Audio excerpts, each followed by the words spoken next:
माझी मराठीची कविता अहिंसक अंगुलीमाल सादर करतो आहे. चलूया.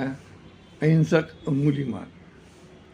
हे अंगुलीमाल, हे अंगुलीमाल, तुझा जीवन इतिहास एक वेगळा संदर्भ आहे. हे अंगुलीमाल, तुझा जीवन इतिहास एक वेगळा संदर्भ आहे. कोसल नरेश राजा प्रसेनजीत ह्यांच्या राजदरबारातील बमन म्हणजे ब्राह्मण वर्ग नव्हे. तेव्हा ब्राह्मण वर्ग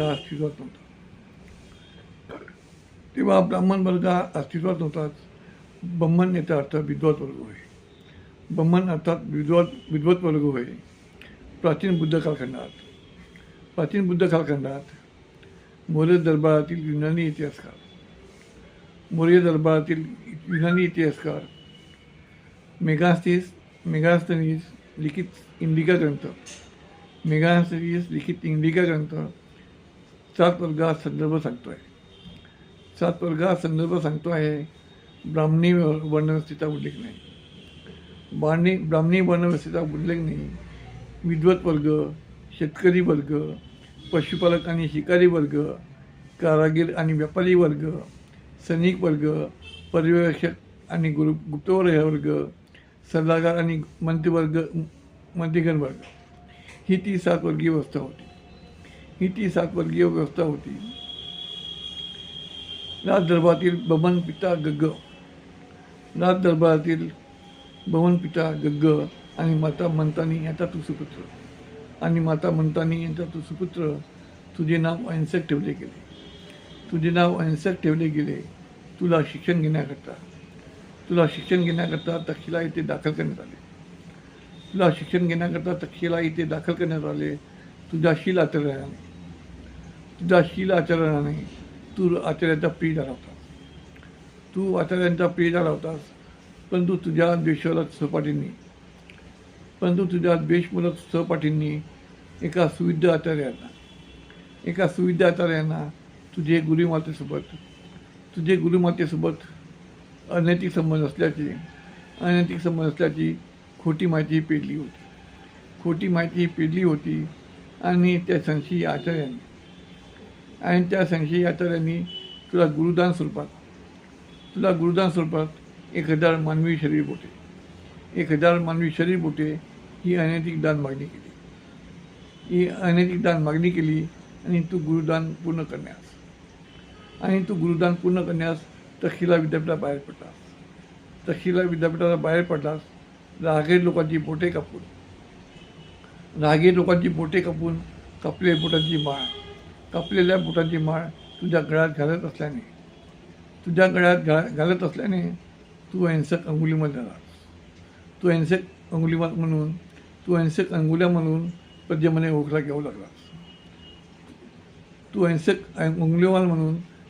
ओळखला जाऊ लागलास. तुझ्या स्वतःच्या सुरक्षाकारणाने तू घोर दंगलात राहत होतास. तुझा आतंक सर्वदूर पसरला होता. आणि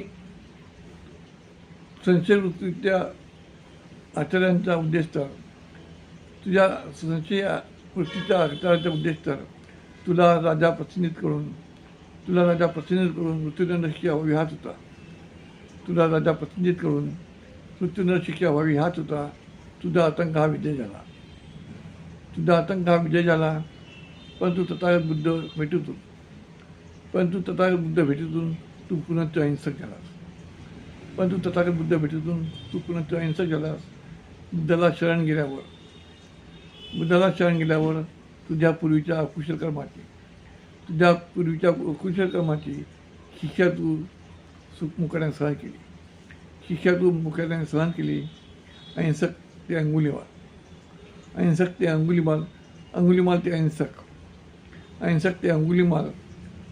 अहिंसक हा तुझा जीवन प्रवास इतका सहज नाही रे अहिंसक अंगुलीमाल. आज ही अंगुलीमाल विकृती समाजात देशामध्ये फोफावत आहे. आज ही अंगुलीमाल विकृती समाजात देशामध्ये फोफावत आहे. कधी राजसत्ता व्यवस्थेतून, तर कधी समाज व्यवस्थेतून, कधी समाज व्यवस्थेतून, कधी स्त्री पुरुष दगाबाज भावनेतून, तर कधी स्त्री पुरुष दगाबाज भावनेतून, तर कधी कधी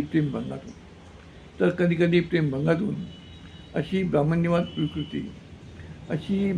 विकृती भारतीय बहुसंख्य मनात पसरल्याने अंगुलीमाल निर्माण झालेले आहेत. पुनश्च